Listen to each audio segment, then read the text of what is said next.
Last video में हमने standard test signals के बारे में बात करी थी। इस वीडियो में हम उनसे आने वाले रिस्पॉन्सेज को आपस में रिलेट करने की कोशिश करेंगे और एक क्वेश्चन सॉल्व करने का भी ट्राई करेंगे। तो इस वीडियो को लास्ट तक आप जरूर देखिएगा, इससे आपको कुछ नया ही सीखने को मिलेगा। जब भी हम कोई सिस्टम लेते हैं और उस सिस्टम को जब हम कोई इनपुट देते हैं तो उसका कुछ ना कुछ आउटपुट या रिस्पॉन्स हमको मिलता है। इसको हम रिस्पॉन्स भी बोल सकते हैं या आउटपुट भी बोल सकते हैं। यहाँ से हमने इसको दिया इनपुट और ये है हमारा सिस्टम। तो इनपुट को यहाँ पर हम RT से डिनोट कर रहे हैं और रेस्पॉन्स को जो है वो हम यहाँ पर CT से डिनोट कर रहे हैं। सिस्टम को जो है वो हम HT से डिनोट कर रहे हैं। तो जो रेस्पॉन्स ऑफ द सिस्टम है वो डिपेंड करता है कि आपने इनपुट इसको कौन सा दिया है। अब हमारे पास 4 तरीके के इनपुट थे, step, ramp, parabolic and impulse. तो अगर आप इसको इम्पल्स इनपुट देंगे तो आपको यहाँ पर इम्पल्स रिस्पॉन्स मिलने वाला है। स्टेप इनपुट देंगे तो स्टेप रिस्पॉन्स मिलेगा। इसी तरीके से रैम्प देंगे तो रैम्प रिस्पॉन्स आपको मिलेगा। तो यहाँ पर हम स्टडी करेंगे। सबसे पहले हम इम्पल्स रिस्पॉन्स देकर के स्टडी करेंगे कि उससे हमको क्या रिलेशन मिलने वाला है। फिर हम स्टेप देके देखेंगे और फिर देखेंगे कि उनमें आपस में कोई रिलेशन होने वाला है या नहीं होने वाला है। तो सबसे पहले हम इस सिस्टम को इम्पल्स इनपुट देने की कोशिश करते हैं। इम्पल्स इनपुट जो है उसको हम डेल टी से डिनोट करते हैं। ये मैंने आपको लास्ट वीडियो में बताया था। तो डेल टी जब हमने इसको इनपुट दिया तो इसका जो आउटपुट आएगा, जो CT आएगा, इसको मैं बोलूंगा सर इम्पल्स रिस्पॉन्स। ये तो आप समझ सकते हैं ना, जब हमने इसको इम्पल्स इनपुट दिया, तो जो रेस्पॉन्स आने वाला है वो इम्पल्स रिस्पॉन्स आने वाला है। अब अगर हम फ्रीक्वेंसी डोमेन में इसकी बात करें, क्योंकि हम ट्रांसफर फंक्शन को डील कर रहे हैं, तो यहाँ पे हम RT को लिख सकते हैं सर RS, HT को लिख सकते हैं सर HS और CT को लिख सकते हैं CS। ये हमने इनका लाप्लास ट्रांसफॉर्मेशन कर लिया। अब मैं अगर इन तीनों का रिलेशन लिखना चाहूँ तो मैं कुछ ऐसे लिख सकता हूँ इसको, CS is equals to RS dot HS लिख सकता हूँ। और अगर आप इसको फर्दर देखें तो आप इसको ये भी लिख सकते हैं sir HS is equals to CS upon RS। अब यहाँ पर आप ध्यान दीजिएगा कि जो CS अपॉन RS है ये क्या है, Laplace of output upon Laplace of input, Laplace of output upon Laplace of input. तो इसको हम सर ट्रांसफर फंक्शन भी बोल देते हैं।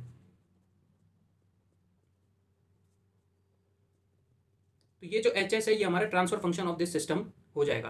तो यहाँ तक की बात तो आपके पास क्लियर है।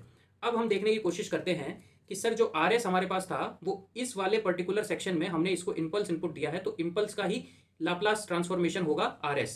तो RS जो है वो हमारे इनपुट का ही लाप्लास है। तो इनपुट क्या है, यहाँ पर इनपुट है सर डेल टी। तो क्या हो जाएगा, लाप्लास ऑफ डेल टी क्या हो जाएगा, 1 हो जाएगा। ये आपको पता है कि इम्पल्स इनपुट का जो लाप्लास होता है वो 1 होता है। तो RS की वैल्यू 1 हो गई, तो यहाँ पर RS की वैल्यू 1 कर दूंगा तो यहाँ पर मुझे HS is equals to CS मिल जाएगा। ठीक बात है। अब इस HS और CS को अगर मैं इसको इन्वर्स लाप्लास ले करके और टाइम डोमेन में बदल दूं, अगर मैं इसका इन्वर्स लाप्लास ट्रांसफॉर्मेशन करके और इसको टाइम डोमेन में बदलूं तो मैं इसको लिख सकता हूं कि सर कि HT is equals to CT। यहाँ तक की बात क्लियर है। अब मैं जो आपको समझाने जा रहा हूँ उसको आप समझने की कोशिश करना। ये जो CT है ये क्या है, ये CT को आप अगर गौर से देखेंगे तो ये CT जो है ये हमारा इम्पल्स रिस्पॉन्स है। देखिए CT जो है वो इम्पल्स रिस्पॉन्स है, तो इसको मैं लिख सकता हूँ यहाँ पर इम्पल्स रिस्पॉन्स। और अगर मैं इसको इम्पल्स रिस्पॉन्स लिखूंगा तो किसके बराबर है, HT। तो अल्टीमेटली HT क्या हो गया, इम्पल्स रिस्पॉन्स। तो HT will become our impulse response. HT को भी इम्पल्स रिस्पॉन्स कह सकते हैं ना, तो इस HT को मैं यहाँ पर इम्पल्स रिस्पॉन्स लिख रहा हूं।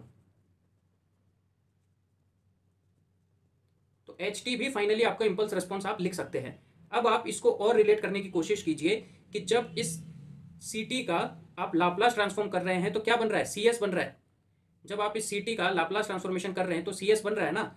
तो आप अल्टीमेटली क्या कर रहे हैं, Laplace of impulse response will give you CS। मतलब CS क्या होगा, लाप्लास ऑफ इम्पल्स रिस्पॉन्स। तो मैं इस CS की जगह ये भी लिख सकता हूं इम्पल्स रिस्पॉन्स।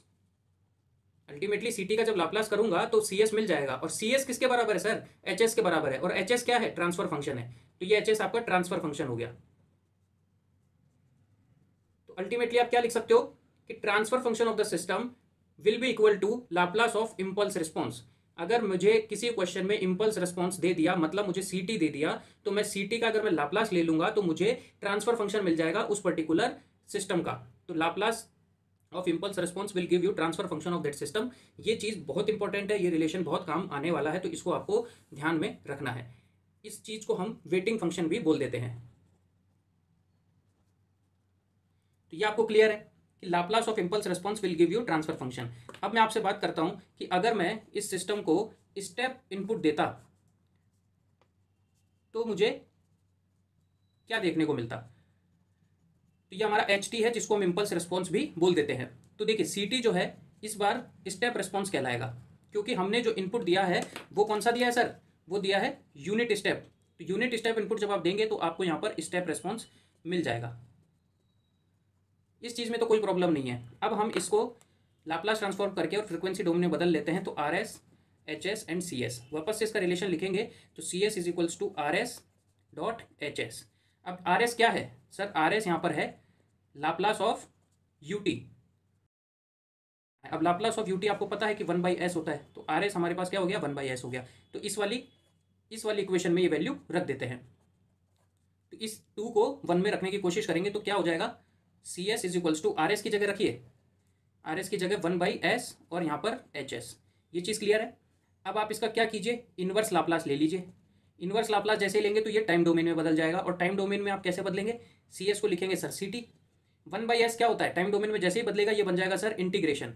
तो इंटीग्रेशन और एच एस को एच टी, तो टाइम डोमेन में बात कर रहे हैं तो इसको हम टाइम के रेस्पेक्ट में ही इंटीग्रेट कर रहे हैं। तो ये integration of H T D T will give you C T. और यहाँ पर सी टी क्या है, ये जो सी टी है ना सर, इसको मैं लिख सकता हूँ स्टेप रेस्पॉन्स।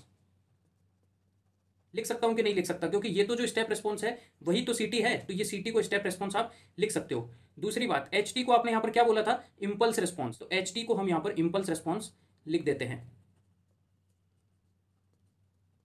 तो हमने आपको बताया था कि एच टी ही इम्पल्स रिस्पॉन्स होता है, तो यहाँ पर हमने इसको इम्पल्स रिस्पॉन्स लिख दिया। और इंटीग्रेशन था तो हमने इसको इंटीग्रेट भी कर दिया 0 से टी के लिए। तो अल्टीमेटली रिलेशन क्या बन रहा है कि स्टेप रिस्पॉन्स आपको मिल जाएगा अगर आप इम्पल्स रिस्पॉन्स का इंटीग्रेशन कर देंगे। तो आपको इम्पल्स रिस्पॉन्स का इंटीग्रेशन करना है, आपको स्टेप रिस्पॉन्स मिल जाएगा। तो ये एक रिलेशन हमारे पास आ गया। एक रिलेशन हमारे पास ये आ गया कि अगर आप इम्पल्स रिस्पॉन्स का लाप्लास लेते हैं तो आपको ट्रांसफर फंक्शन मिल जाएगा। अब इन्हीं की बदौलत मैं कुछ रिलेशन और आपको बता देता हूँ।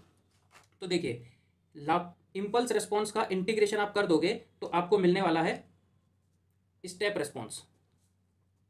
यही तो देखा है अभी हमने। स्टेप रिस्पॉन्स का अगर आप इंटीग्रेशन करेंगे तो आपको रैंप मिल जाएगा, और जब आप रैंप का इंटीग्रेशन करेंगे तो आपको पैराबोलिक मिलेगा। अब वहीं पर अगर मैं इससे उल्टा देखूं तो अगर मैं पैराबोलिक का डिफरेंशिएशन कर दूं तो मुझे रैंप मिल जाएगा ना सर। तो यहां पर मुझे रैंप रिस्पॉन्स मिल जाएगा। रैंप का करूंगा तो स्टेप मिल जाएगा, स्टेप का करूंगा तो मुझे इम्पल्स मिल जाएगा। और यहां पे लाप्लास ऑफ इम्पल्स रिस्पॉन्स क्या होगा, ट्रांसफर फंक्शन। तो ये कुछ रिलेशन है, बहुत ही सिंपल है, याद रखना और समझना। अब हम इसके बेसिस पर एक क्वेश्चन करने की कोशिश करते हैं। तो देखिए हमको यहाँ पर इम्पल्स रिस्पॉन्स दे दिया है और ओपन लूप ट्रांसफर फंक्शन पूछ लिया है, तो कैसे करिएगा। तो सबसे पहले आपको इम्पल्स रिस्पॉन्स दे दिया है, मतलब इसका आप ट्रांसफर फंक्शन तो निकाल ही सकते हैं। तो आप इसका सबसे पहले ट्रांसफर फंक्शन निकालने की कोशिश कीजिए। तो C T is equals to minus T E की power minus T plus 2 E की पावर माइनस टी। यहाँ पर आप इसका ट्रांसफर फंक्शन कैसे निकालेंगे, ये आपको इम्पल्स रिस्पॉन्स दिया है, मतलब आप इसका लाप्लास करने वाले हैं। तो Laplace of impulse response will give you transfer function of that system. तो इसका ट्रांसफर फंक्शन आपको मिल जाएगा जब आप इसका लाप्लास कर लेंगे। तो इसका लाप्लास बहुत ही सिंपल हम कर देते हैं, -1 s+1 whole square plus 2 upon s+1। ये चीज़ क्लियर है। अगर आपने लाप्लास का वीडियो नहीं देखा है तो आप वो वीडियो देख लीजिए, मैं लिंक आपको डिस्क्रिप्शन में दे दूंगा। तो यहाँ पर हमको ये मिल गया है। अगर हम इसको थोड़ा सा और सिंप्लीफाई कर लें तो हमारा जो ट्रांसफर फंक्शन है वो आ जाएगा सर -1 + 2 s+1 अपॉन s+1 का होल स्क्वायर। इसको मैं ये भी लिख सकता हूँ 2s+1 अपॉन s+1 का होल स्क्वायर।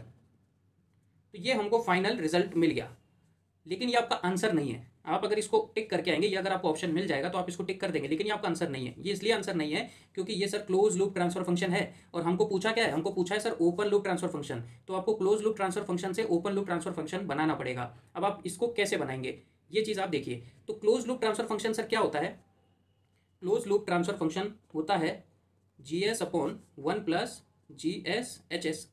ये बात ठीक है। और ओपन लूप ट्रांसफर फंक्शन क्या होता है, ओपन लूप ट्रांसफर फंक्शन होता है GS/HS। ये चीज़ भी क्लियर है। तो आपको ये मिल चुका है और आपको ये ढूंढना है। तो आप इसको कैसे ढूंढेंगे, अभी सबसे पहले अगर हम बात करें तो HS हमको इस क्वेश्चन में कहाँ पता है कि HS कितना दिया है, तो नहीं पता है। तो इसीलिए हम इस HS को 1 मान लेते हैं। तो हमारे पास यहाँ पर हमको ढूंढना है GS। अगर हमको GS यहाँ से मिल गया किसी भी तरीके से, यहाँ से अगर हम GS निकाल सके तो हमको ओपन लूप ट्रांसफर फंक्शन मिल जाएगा और हमको आंसर मिल जाएगा। तो हम GS निकालने की कोशिश करते हैं। तो ये वाली जो टर्म है इसको मैं इसके साथ इक्वेट कर रहा हूँ। तो आप देखिएगा GS upon 1 + GS/HS will be equal to 2s+1 upon s+1 whole square. ये जो HS है ये यहाँ पर 1 रखा है हमने।